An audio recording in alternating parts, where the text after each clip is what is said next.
aya bas omukulu Vicent Segawa Lukumani Segawa atabukidde bannaffe abayimbi abayisiramu omuyimbi gwe bayita Kabako amutegeezezza nti enyimba naddala oluyimba lwe bayita Sisiri zasookeddeko kuba ate nga aziddamu. Omukulu ono Kabaka amutegeezezza bw'ati ku nsonga zayogeddeko ng'agamba nti abayimbi abayisiramu ebyokuyimba babiveemu.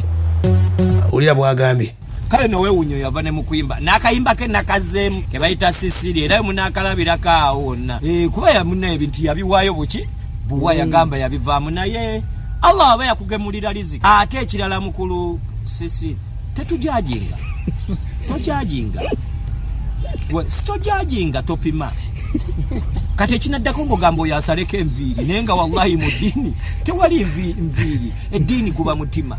Alhamdulillah gwoba Allah yakuwa enniya nkwebaza tuukirize enniya yo naye buno obubaka nga bugenda eri abayimbi abasiraamu. Alhamdulillah Allah yatugemulira riziki nga naawe yali yagikugemulira oba wagikozesa bulungi oba wagikozesa bubi. Alhamdulillah ekyo eri amanyi naye kati nze Allah yangemulira riziki yakwekyanga. Okitegedde ye mukulu oyo gwe bayita Kabako agambye nti okuyimba tajja kuvaako n'ennyimba zo zatandikiramu. Ate nkamukangemu teyalumbye Kabako yayogedde ku Yusufu ate Yusufu tali ku bbaana.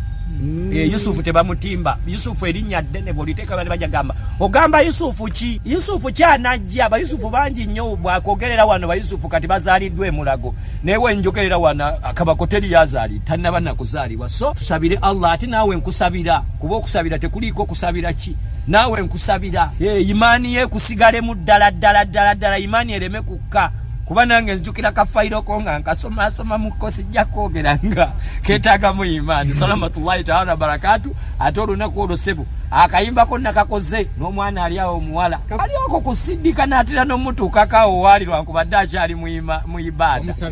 Tebiteka kusaba yabivaamu ebyokuyimba yagamba ennyimba yazita takyaziinako buvunaanyizibwa ate nga nange bujja kukya inshallah. Ate sagala buche kati kubaye Kabako tagaba luyimba Yusufu we bunacha ajja kubawulira ebimufaako naye kati Kabako yagamba yagudde mu foloda ya Segawa. Kitegedde foloda ya Segawa yonna bw'ogiwulira Kabako ayimba zonna agenda ziddamu. Ate nkamukangemu teyalumbye Kabako yayogedde ku Yusufu ate Yusufu tali ku bbaana. Yusufu tebamutimba. Yusufu erinnya ddene bw'oliteeka bali bajagamba ogamba Yusufu ki? Yusufu kyanajja Bayusufu bangi nnyo bwakogerera wano Bayusufu kati bazaaliddwa emulago. Ye mukulu oyo Kabako ategeezezza yonna gye bamutimbye ku Easter agenda kuyimba ebya Lukumani mu biveeko. Oyagala n'ekyangirewa Allah wabanga yanteekawo nga n'ekyangirawo mu maaso sebo ku Easter ngenda yimba kubeera n'abo abantu betuyimbira Allah ye yabatonda. Tetusinga ngambye mutugenda yimbira ensolo wadde ngenda kuba ne abantu olunaku lwa Easter era nkiddamu sebo buli wamu gye bantimbye ngenda kubaayo buli wamu okutandikira hano kalenda wendi buli wamu awali kuba tebatimbye Yusufu sennabuli yawukana.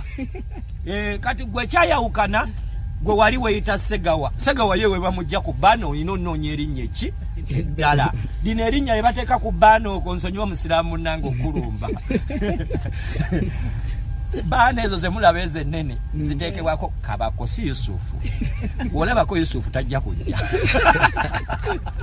gwe olaba bbaana ng'eriko Yusufu sennabuli taliyo ne bonna wolabira bbaana ng'eriko Kabako oyo ajja ayimba nawona ku makya akeera n'okkeera naye alhamdulillah sebo nawe walina okubulandinga okubayo n'abantu aba babiri omu nga ye Segawa alhamdulillah ina imaani n'oyiyaayo oba ani oba kajegere naye nga ye abeera kuki ku bbaana ekyo kye bayita designing branding and packaging.